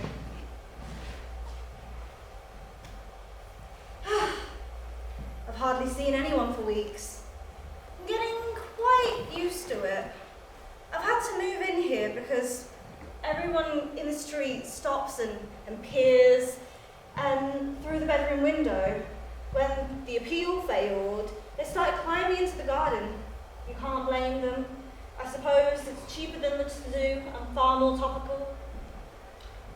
Margaret, I have an idea which may get him to slip up some information. He thinks his scheme is unsolvable, but if I tell him I put what we put together. Oh, you're seeing him scared him to confess it? Probably not, but maybe he'll let something out. Well, he'll definitely tell you he's being deceived. A whole pack of lies. Well, we've done what we can. Went to the prison this morning to say goodbye, but she wouldn't see me. I was rather glad. She never did like goodbyes. I shan't see her again. I'll tell him that I may have found a way to save your life, and at least pretend to be curious. And then I'll be to say that I've come up with a story to tell to the police. Do I get any credit for the story we both come up with? Oh, my love. Once it's all over, we'll make the movies together. Will you just come right out of this? I'll remind him that I've been writing this stuff for years, and it's just a story I've cooked up to help his wife. You were convicted, and no one would believe your story. Prosecutors made out you just told one lie after another, and the jury believed him. But what did his case amount to? Only 3 things. My letter, your stocking, and the idea that because no key was ever found in Swan, must have let him in yourself. So, he must have arranged it while I was out. Maybe even that night when he stayed behind and gave you the ticket, Max. Oh, yes, he must have invited his old friend Swan round, and they must have planned the whole thing out together. Yes, now the blackmail. Swan was only suspected of blackmail for 2 reasons. Because my letter was found in his pocket, and because you saw him the day that your bag got stolen. Well, Of course we have a song in Victoria. He pulled that out of his back pocket. The whole thing was invention to try and connect Swan with the letter. This letter was found in Swan's pocket because Tony just put it in there. So, he must have read your letter and got so jealous he decided to punish me in a way. Oh, still is Tony. So we kept that letter and planned it on Swan after he'd been killed. When could he have done that? You were there! Yes.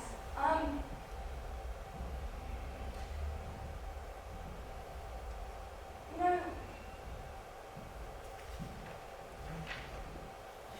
after he got back from the party and before the police arrived, he insisted that I go to bed and was acting very strangely. Oh yes! At the same time, he must have taken one of my stockings from the mending basket and put it in the waste bin. I can't really remember what Swan really used. Oh yeah, so you actually get this. You're going to be running for my money. So you could have already written your will of maid of the main beneficiary. Whatever it is. Oh yeah, we both made our wills. Damn it. I could have saved you with that. Her life might not have been in danger if it wasn't for you. It was because of your association with her that she lost any pity from the jury. Now, don't get me wrong, Max. If there was even the slightest chance that this would have come off, I would do it. But it's got to be convincing. And just how? How could I persuade this one to do a thing like that? I was offered him money. What money? He hasn't got it. You could have your money. It would have been months before I could lay my hands on that, and people don't commit murder on credit. No, we must think of something better than that. He couldn't have offered Swan any money from his own earnings. Alright. You will. Let's announce it. We've just got to find it.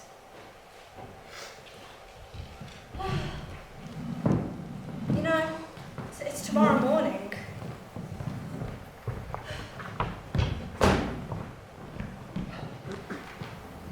Say again? Tomorrow morning.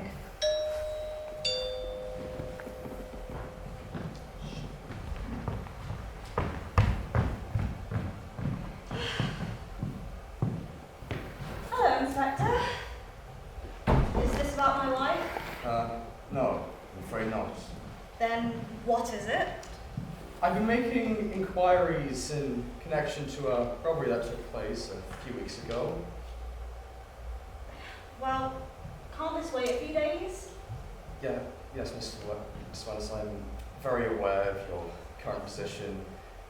If I may, I would like to say that I'm deeply sorry that things...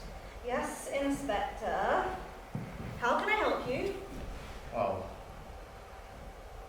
the cashier at a factory in Ledbury Street was attacked in his office, and two men made off with several hundred pounds, mostly in pound notes. And what's all this got to do with me? In cases like this, all police divisions are told to look out for anyone who's spending large sums of money. I see. I wondered if you had sold anything recently for cash. Why? See, my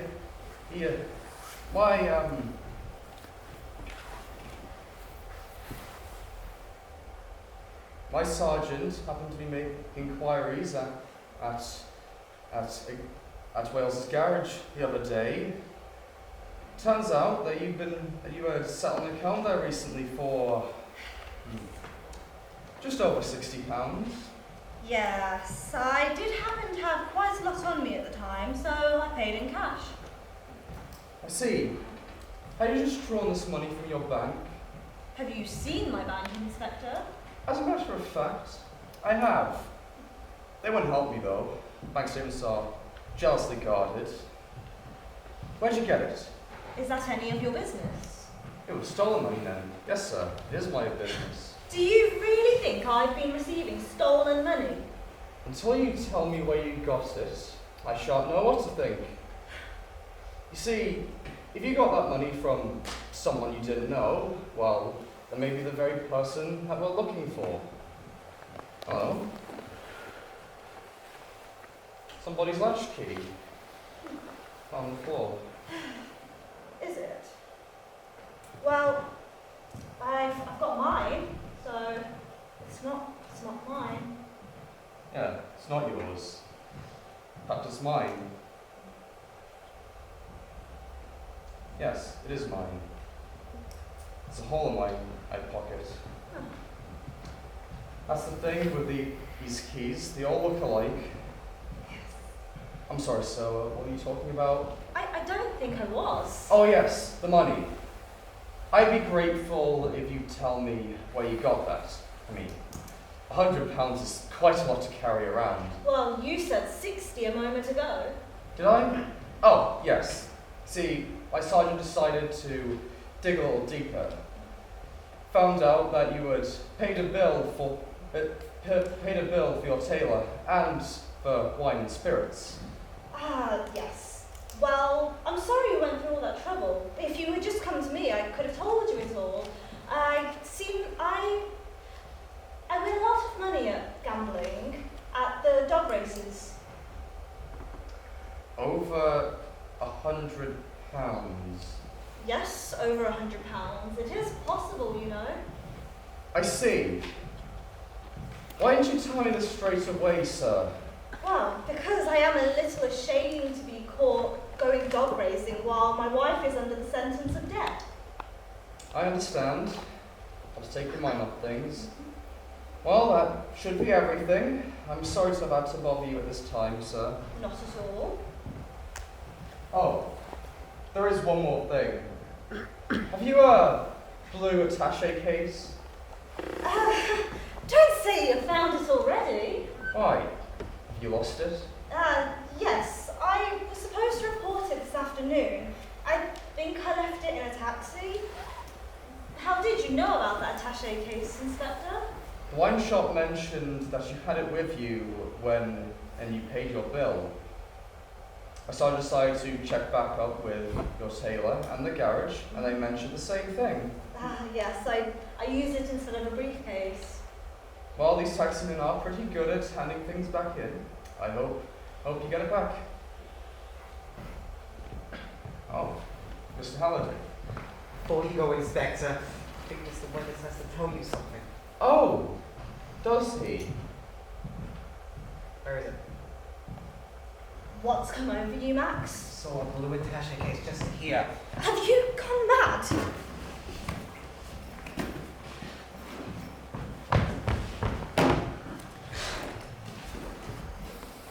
Where's the key? I don't know, it's somewhere here. Don't be a fool, Max. It's somewhere around here.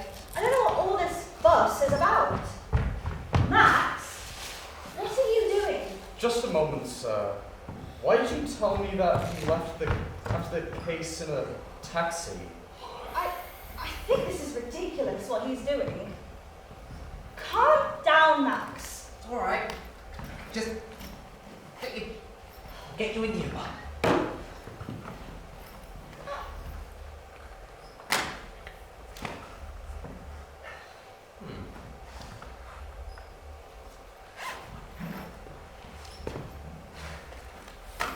Must be around £500 here.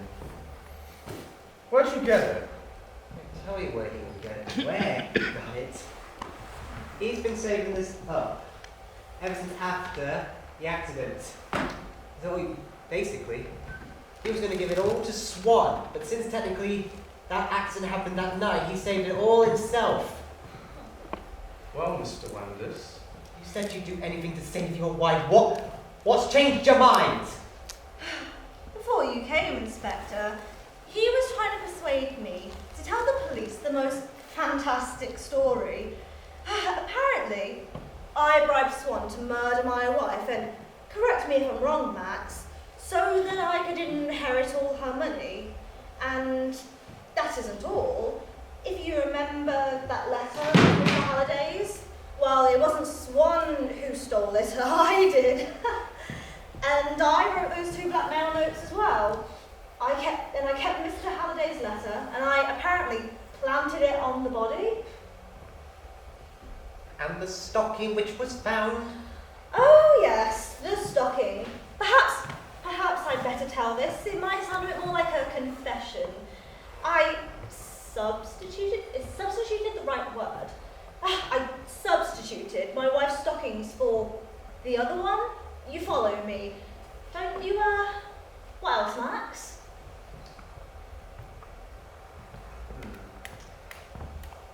People let Swan in, I think. Was the key on the ledge? Just a minute. Swan had used Mr. Wenders' key, but it's still been on him when he died. Besides, how did Mr. Wenders get back in?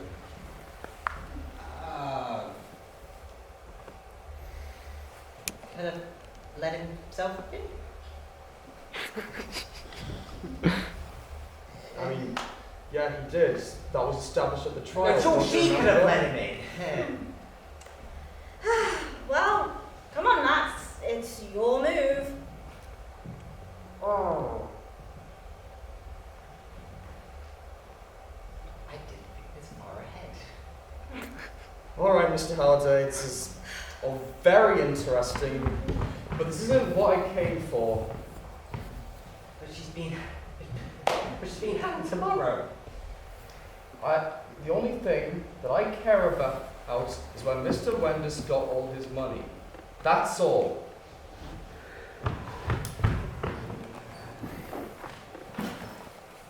Now what's the matter? Oh. Yeah, see? Bank statement.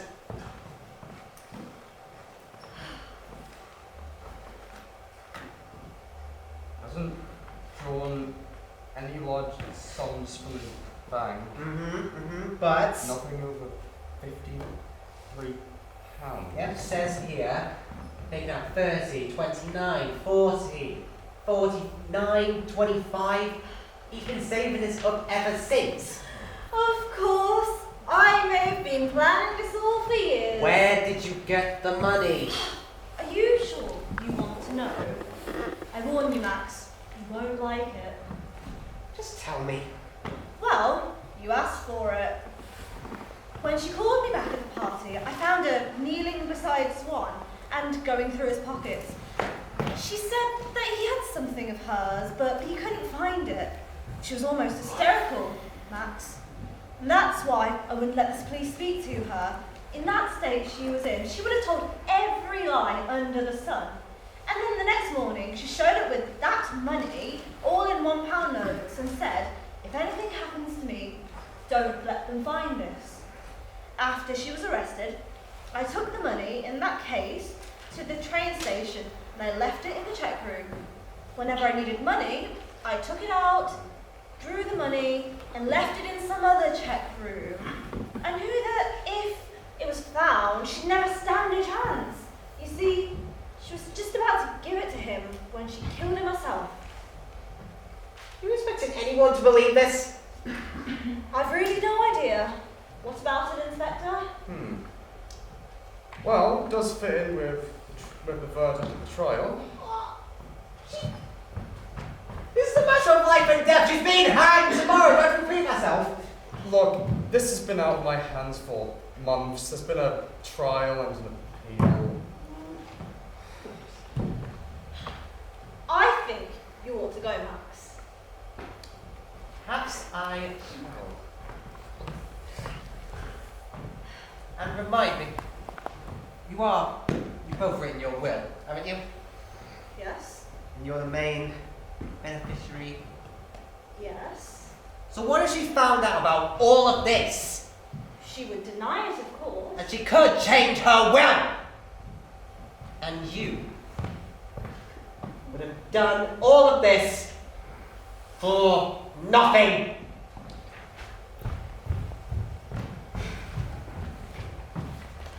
Well, suppose I had told that story, Inspector. Would anyone have believed me? Absolutely not. For every execution, and there's at least someone who comes through like that. Do you think they'll let me see her? I mean, I don't want her to get worked up after all this. Ask your lawyer about it. Maybe I'll do something. And I should get this money put in your bank before someone nicks it. Yes, thank you, Inspector. I think I will.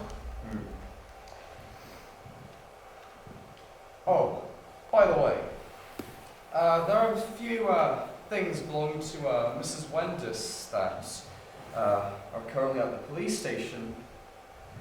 What sorts of things? Oh, just some books and handbag. We're hoping that you would pick them up. Maybe now. You mean today? Yeah, just go up to the desk. Well, Mr. Wenders, I don't think we'll ever see each other again. You're right. Well, goodbye, Inspector, and thank you.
Chief Inspector here. Give me Sergeant O'Brien. Quick. O'Brien? Hubbard, look. I've got back in again. Start the ball rolling. Yes, sir.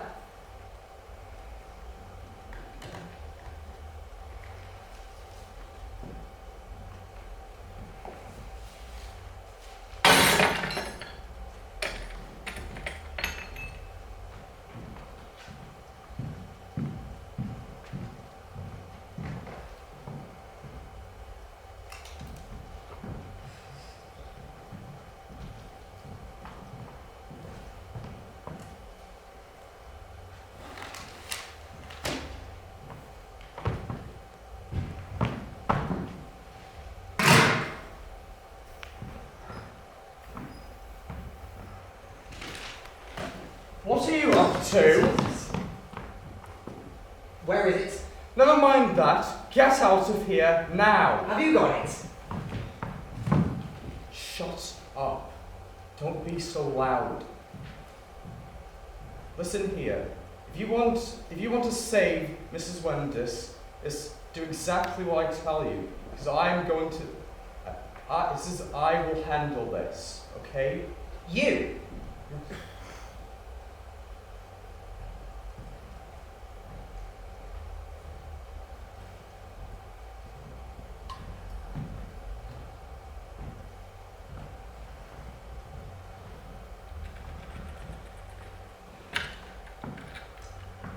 Close one.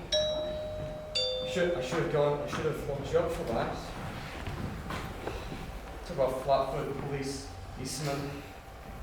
May the saints protect us from the gifted amateur.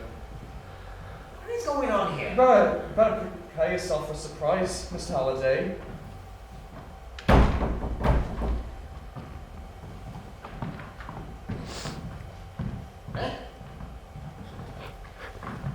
Hello, Max.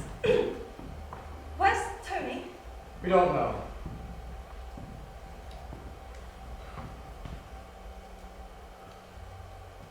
Thompson? Was it you who just rang now? It was, but I couldn't get the door open. Why did I let me in? Yeah, you got a key. It didn't work, did it? Why didn't I use it? Well, I tried, but it didn't fit the lock. And you know why, don't you? No, I don't. May I have your handbag?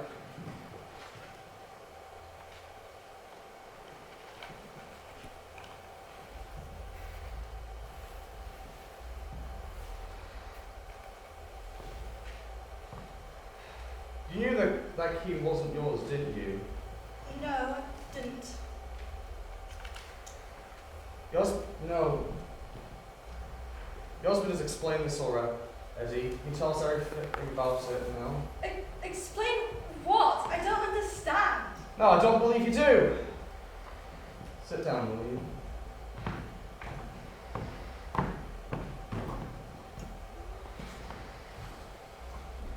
What's going on here? Thompson! Take this handbag to the police station, will you? Yes, sir.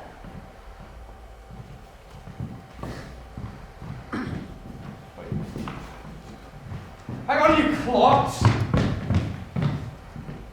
Can't go out there like that. Put it in this!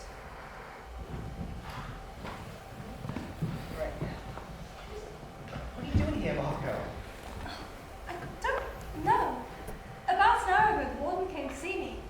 He just said I was to be taken home. 2 policemen drove me here and they parked just around the corner. And then one of them said I could go just like that. But I couldn't get that door open. When I left, one of the policemen took me round back. Where's Tony? He was supposed to visit me this morning, but he never came. Has anything happened to him? No, nothing.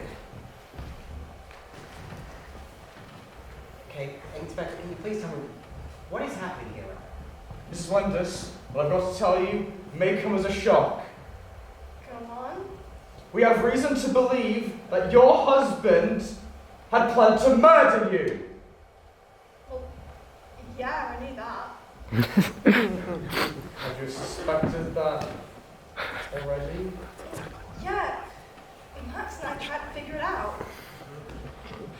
Max, what's wrong with me? I feel like I should break down or something. It's a delayed action. That's all. But you are going to have one of the breakdown soon.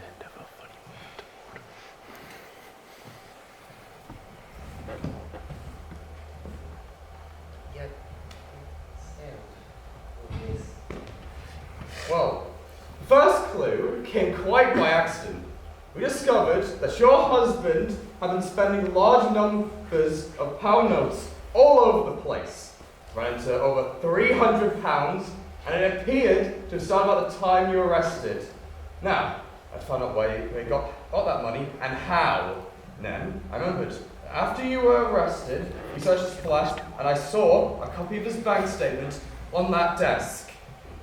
So, yesterday afternoon, I went to this prison and asked to see your handbag.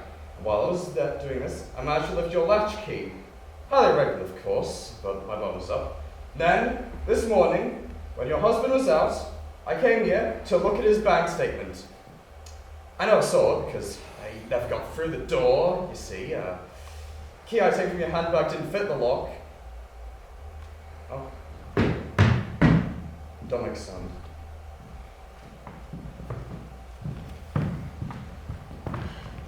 Williams? Who was it? Williams? When is, sir? Where's he gone? Hold on. Towards the police station, sir. All right. Good, that was a near one.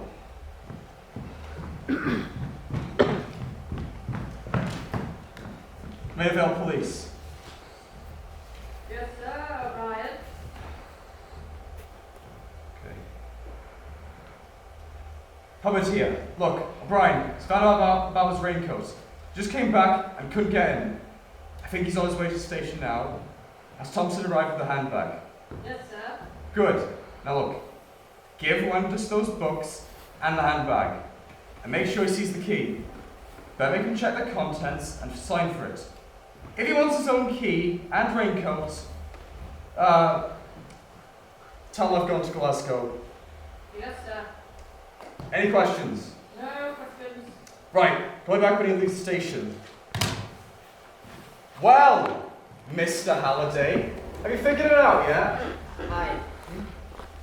No. No, I have not. I don't understand. Perhaps you might want to show me exactly what. Right. Took me half an hour to find this. You tell me. I wasn't there all along. Yeah. He didn't use it because he doesn't even realize it's there. Still thinks it's in his wife's handbag. You see, you were very nearly right. He told Swan that he would leave your key under the doormat, Mrs. Wendus, and told him to return it to the same place where he left it. But as Swan was killed, he naturally assumed that your key would still be in one of Swan's pockets. That was his mistake. Because Swan had done exactly what he suggested. Mr. Halliday, he unlocked the door and returned the key before he came in. Well, I still don't understand why you brought me back here. Because you were the only other person who could have possibly have left that key outside. I had to find out if he knew it was there. Suppose it is. You didn't. Max, Yes, darling? I think I'm going to have that breakdown right now.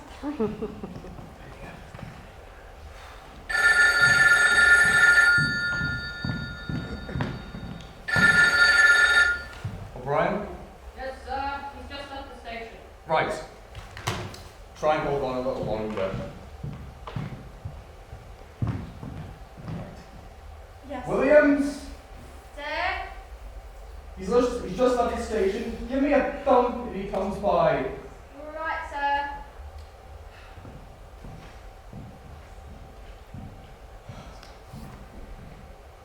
So, what happens now? Sooner or later, he'll come back here, as I've pinched his key. He'll have to try the one that handbag. When that doesn't fit, he'll realise a mistake, put two and two together, and look under the doormat. So, this is just out of pure guesswork. That's perfectly true. But once he opens that door, we will know everything. And Mrs. Wendus. We'll have nothing else to fear. Quite know you two. Careful. You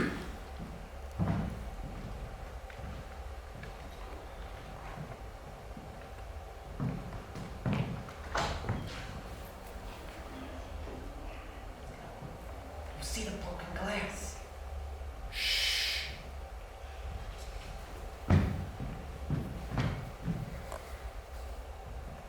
Coming back.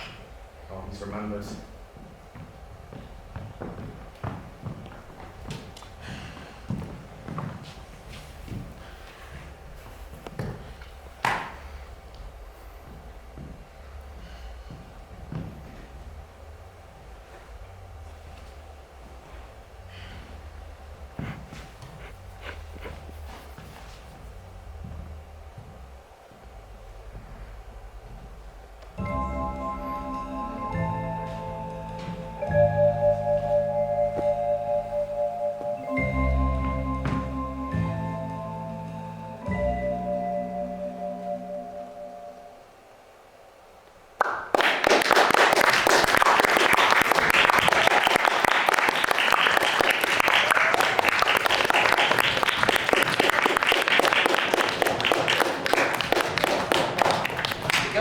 Keep it going.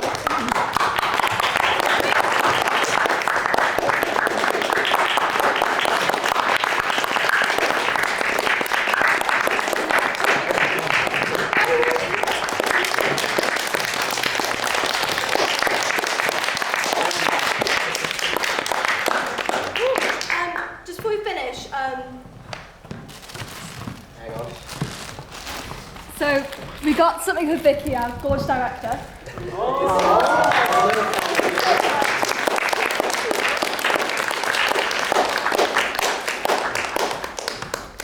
Speech. Peer pressure. This is my first time directing a play. There's been some interesting moments. A lot of stress from changing plays. But I feel like we've become closer than ever. I'm going to stop now before it gets too disgusting. Wow. Can we just say a massive thank you to Vicky for giving us a chance to play on this lovely little production, even on short notice, since it has been a chaotic time together. Sure. Yeah. Can we give it a round of applause?